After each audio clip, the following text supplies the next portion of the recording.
Tête haute, le directeur de l'École supérieure des techniques administratives ESTA vient de reprendre une grande partie de la propriété de l'établissement de 1 hectare qui avait été spoliée par des particuliers. C'est une longue affaire qui date de 1972, selon le directeur de l'ESTA, Isaïe Bonihan-Houye, quand il était encore Athénée primaire. D'après lui, la bibliothèque a été la première partie à être occupée par un privé et revendue plus de 2 fois, voire transformée, pour cacher le bâtiment, sans oublier la fameuse maison fleurie qui aujourd'hui est sous contrôle de l'ESTA. Nous avons été informés que la plupart des terrains périphériques de notre périmètre avaient été déjà occupés par des privés illégalement.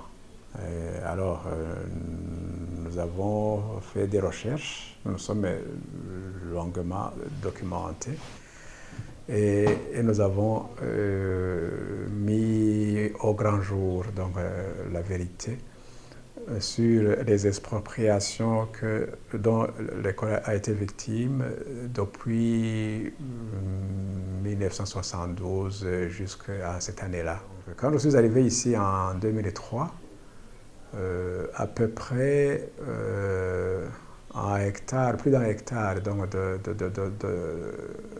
nos terres avait été occupé par des privés.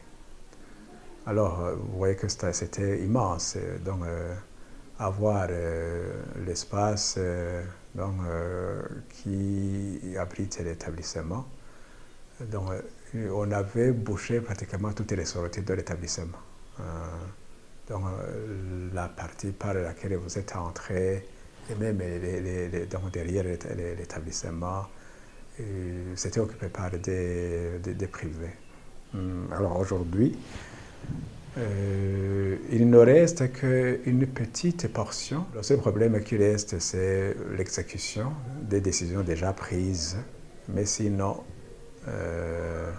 aux yeux de nos dirigeants, de décideurs, on a déjà restitué à l'école secondaire de techniques administratives toutes les terres qui avaient été occupées par des usurpateurs. Directeur depuis 20 ans, Isaïe Bonihan-Houye affirme que cette propriété a été convoitée par beaucoup de personnes. En 1985, une personne avait morcelé l'ex-Athénée primaire, mais il n'a pas atteint son objectif. Ça a été vraiment un des dossiers litigieux les plus durs, donc s'il faut le dire ainsi. Donc le combat n'était pas facile parce que je devrais avoir des ennuis avec mes dirigeants qui soutenaient peut-être les usurpateurs et même certaines personnes mal intentionnées de l'administration qui soutenaient parce qu'on ne peut pas occuper des terrains aussi immenses sans soutien de certaines autorités mal intentionnées. Alors, ce qui est curieux, donc c'est peut-être cette main invisible qui m'a soutenu. Je suis resté ici pendant plusieurs années. Cela a beaucoup aidé.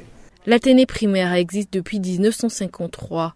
Cet établissement a continué d'accueillir des écoliers jusqu'en 2000. Cette école a ensuite abrité le lycée technique municipal de Rohero, puis ESTA en 2004, après avoir cédé ses locaux à l'école normale supérieure de Kamenge.